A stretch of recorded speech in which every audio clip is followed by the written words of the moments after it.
আগেই সরি চাইছি রিয়েলমি এবং রিয়েলমি ফ্যানেদের কাছে, কারণ রিয়েলমি 11 5G এই ফোনটা খুব ভালো হওয়ার পরেও আমি বলতে বাধ্য হচ্ছি এই ফোনটাকে আপনারা ভুলেও কিনবেন না। আর এখানে হয়তো আপনারা কনফিউজ হয়ে যাচ্ছেন যে এই ফোনটাকে ভালো বলার পরেও আমি কেন এই ফোনটাকে কিনতে মানা করছি। তাহলে এই ফোনটার বদলে অন্য কোন ফোনটা আমাদের জন্য বেস্ট অপশন হবে, জাস্ট একটু সময় নিয়ে এই ভিডিওটি দেখে নিন। রিয়েলমি 11 5G কিনে যত রকম কনফিউশন আছে সব দূর হয়ে যাবে। তো ওয়েলকাম বন্ধুরা, আশা করছি আপনারা সবাই ভালো আছেন। আপনারা ছিলেন টেকটিক্স বাংলা, আমি দীপঙ্কর সমালোচনা করে আজকে ভিডিও শুরু করছি। তো রিয়েলমি 11 5G এই ফোনটার লঞ্চ ডেট এবং প্রাইস জেনে নিচ্ছি। ফ্লিপকার্টে এই ফোনটা 23 আগস্টে লঞ্চ হয়ে গেছে এবং এর বেস ভেরিয়েন্ট 8GB 128GBর দাম রাখা হয়েছে ভারতীয় টাকায় 18,999 টাকা এবং 8GB 256GB আপার ভেরিয়েন্টের দাম ভারতীয় টাকা রাখা হয়েছে 19,999 টাকা। এবং এই ফোনটাকে আমি কেন কিনতে মানা করছি সেটা এখন জেনে নিচ্ছি। দেখুন, লুকস আর ডিজাইনের যদি কথা বলি তো রিয়েলমি বরাবরই ভালো কাজ করে থাকে এবং এই ফোনটা তো একদম ব্যতিক্রম নয়। রিয়েলমি 11 5G ফোনটা খুব সুন্দর লুকে আসতে চলেছে। খুব সুন্দর গ্লসি ম্যাট ফিনিশের ডিজাইন দেওয়া হয়েছে এই ফোনটার ব্যাকে। বিশেষ করে ক্যামেরা দুটোকে একদম রিং আকারের গোলাকার মডেলের মধ্যে রাখা হয়েছে। দেখতে পাচ্ছেন একটি গোল্ডেন রিং এই ক্যামেরাটাকে ঘিরে আছে। হঠাৎ করে এই ক্যামেরা মডেলটিকে দেখলে স্মাইলি ফেস মনে হচ্ছে। ফোনটার ফ্রেম মেটালে তৈরি এবং এটিকে পুরোপুরি ফ্ল্যাট রাখা হয়েছে। দেখতে পাচ্ছেন ফোনটা নিজের পায়ে দাঁড়াতেও পারছে। ফোনটা দুটো দুর্দান্ত কালারে আসতে চলেছে, গ্লোরি ব্ল্যাক এবং গ্লোরি গোল্ড।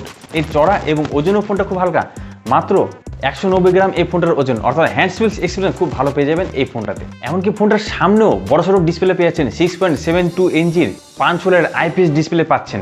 যদিও এই দামে কিন্তু আমরা অন্যান্য কোম্পানির ফোনগুলোতে অ্যামোলেড ডিসপ্লে পাই এই দাম অনুযায়ী, কিন্তু দুর্ভাগ্যজনক রিয়েলমি এখানে 5Gর জন্য ডিসপ্লেতে কস্ট কাটিং করেছে, সেটা বোঝা যাচ্ছে।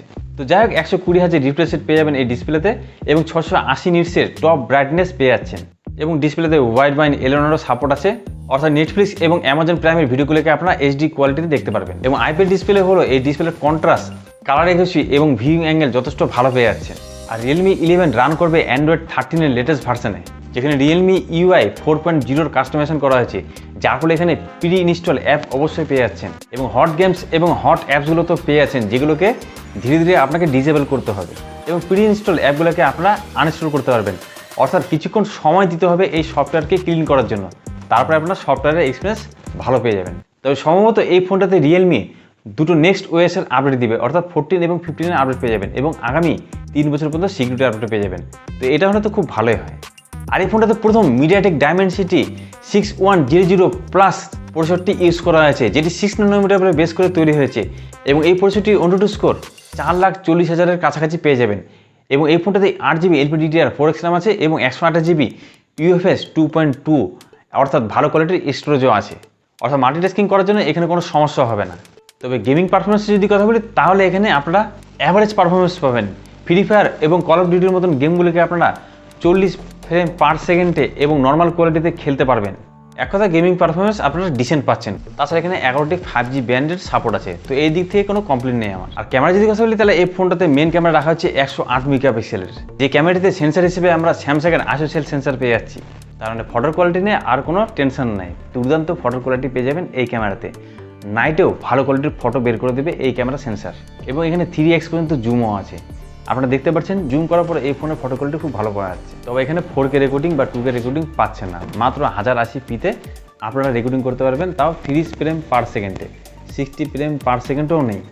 ভিডিও রেকর্ডিংয়ের যদি কথা বলি তাহলে হয়তো আপনারা নিরাশ হবেন। আর যেহেতু এটি একটি 5G ফোন সেহেতু এখানে কস্ট কাটিং করা হয়েছে ক্যামেরাতে, এখানে আপনারা আল্ট্রাওয়াইড ক্যামেরা পাচ্ছেন না। তবে এই মেন ক্যামেরার পাশে 2 মেগাপিক্সেলের একটি ছোট ডেপথ সেন্সর ক্যামেরা রাখা হয়েছে, যার কোয়ালিটি আর কি বলবো, থাকা না থাকা একই ব্যাপার। এবং সামনে 16 মেগাপিক্সেলের একটি সেলফি ক্যামেরা রাখা হয়েছে, যার কোয়ালিটি আপনারা ডিসেন্ট পেয়ে যাবেন। এবং এই ফোনটাকে পাওয়ার সাপ্লাই করার জন্য 5000 mAh এর ব্যাটারি আছে, যেখানে 67 ওয়াটের চার্জিং সাপোর্টও রাখা হয়েছে। তবে রিয়েলমি এখানে 80 ওয়াটের চার্জার প্রোভাইড করেছে, সেহেতু 67 ওয়াটে আপনার ফোনটা চার্জ হবে। জানি না কোন লজিকে তারা এত হাই পাওয়ারের চার্জার প্রোভাইড করেছে, যেটা কোনো কাজেই লাগবে না। তবে 1 ঘন্টার মধ্যে এই ফোনটা ফুল চার্জ হয়ে যাবে, এটি একটি ভালো দিক। তো যাই হোক, ব্যাটারি সেগমেন্টে আমার কোনো কমপ্লেন নেই। আর সাউন্ড যদি কথা বলি তাহলে এখানে একটি মাত্র সিঙ্গেল স্পিকার রাখা হয়েছে, এই দামে ডুয়েল স্টুডিও স্পিকার না দেওয়াটা একটি বড়সড় প্রবলেম। তাছাড়া এখানে 3.5mm এর অডিও জ্যাকটি আছে, যাই হোক এটা একটি ভালো দিক। এবং USB Type-C পোর্ট আপনারা দেখতে পাচ্ছেন। আর ফিঙ্গারপ্রিন্ট আনলক সেন্সরটি এই ফোনের সাইডে রাখা হয়েছে। তো এখন কথা হচ্ছে রিয়েলমি 11 5G এই ফোনটাকে কেন কিনবেন না। দেখুন, 19,000 টাকার একটি ফোন আপনারা কিনছেন, অথচ সেখানে একটি মাত্র সিঙ্গেল স্পিকার পাচ্ছেন।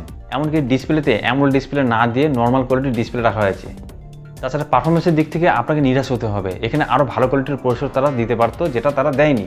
আর ক্যামেরাতে তো আপনারা জেনে গেছেন এখানে আল্ট্রা ওয়াইড ক্যামেরা আপনারা পাচ্ছেন না এবং নর্মাল কোয়ালিটি সেলফি ক্যামেরা পাচ্ছেন। আর সবচেয়ে বড় প্রবলেম হচ্ছে এর দামে। দেখুন এই ফোনটার যা স্পেসিফিকেশন আছে সেই হিসেবে এই ফোনটার দাম কোনো মতে 19,000 টাকা হতে লাগে না। বিশেষ করে 6GB 128GB ভ্যারিয়েন্টটি লঞ্চ করে যদি এই ফোনটার দাম 15,000 টাকা রাখা হতো তাহলে কিন্তু এই ফোনটা ভ্যালু ফর মানি হতো। তো সেই হিসেবে 19,000 টাকা একদমই বেমানান লাগছে আমার কাছে। ঠিক যেমন বেমানান লাগে আপনারা এতক্ষণ ভিডিওটি দেখছেন অথচ লাইক করেননি এবং চ্যানেলটিকে সাবস্ক্রাইব করেননি। তো যারা সাবস্ক্রাইব করেননি তারা প্লিজ সাবস্ক্রাইব করে রাখুন। তো এখন কথা হচ্ছে 19,000 টাকার মধ্যে এই ফোনের পরিবর্তে কোন ফোনটা আপনাদের জন্য বেস্ট অপশন হতে পারে। তো এই ফোনটার পরিবর্তে আপনারা যদি ইনফিনিক্সের GT10 Pro এই ফোনটা কেনেন তাহলে কিন্তু বেস্ট ফোন হতে পারে। কারণ GT10 Pro এই ফোনটাতে better display, better processor, better camera setup আপনারা পেয়ে যাবেন। আর এই ফোনটার ব্যাপারে যদি সম্পূর্ণভাবে আপনারা জানতে চান, এই রিভিউ দেখতে চান, তাহলে এখানে গিয়ে আপনারা রিভিউটি দেখে নিতে পারেন। তো আপনাদের কি মতামত অবশ্যই কমেন্ট করে জানাতে পারেন। আর ভিডিওটি ভালো লাগলে লাইক দিতে পারেন। তো আজকে ভিডিও এখানে বন্ধুরা, দেখা হবে আপনাদের সাথে নেক্সট ভিডিওতে। আজকে টাটা, বাই বাই।